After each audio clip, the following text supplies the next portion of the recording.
Here's 3 things you need to know when designing corrective exercise programs to ensure that your programs prove ultimately successful. The first thing you need to remember is the symptoms of your client's aches and pains aren't necessarily the cause. For example, if a client has lower back pain, it doesn't mean that the cause of their problem stems from their lower back. It may stem from elsewhere in the body, such as the feet, ankles, knees, even the upper body, head and neck. For example, if your head's forward of optimal alignment, it doubles the effective weight of the head to the rest of the body. So if your head moves forward, the rest of your body has to move out of alignment and compensate to keep your head balanced and you from falling forward onto your face. Another thing you need to remember is about unconscious habits and environmental stresses adding additional stress and problems to the body. For example, imagine if you're typing all day long and using a mouse. If you're using the mouse on the right hand side, that's going to protract this shoulder blade, which means move it forward. It's going to internally rotate that arm, and it's going to slightly rotate you this way.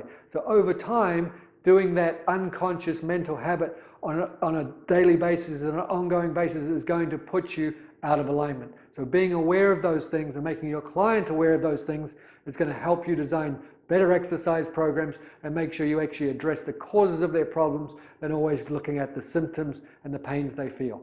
The last thing you need to remember is mental stress can cause and exacerbate aches and pains. For example, if you're under stress, you may grit your jaw because that's a natural protection mechanism of any animal, is to grit their teeth and clench their jaw to ward off any impending threat or perceived threat. So being aware of these things and the stresses that you face throughout the day is also important when designing corrective exercise programs, and making your client aware of those things as well that may be stressing them out, because that can be actually the cause of the aches and pains they're feeling.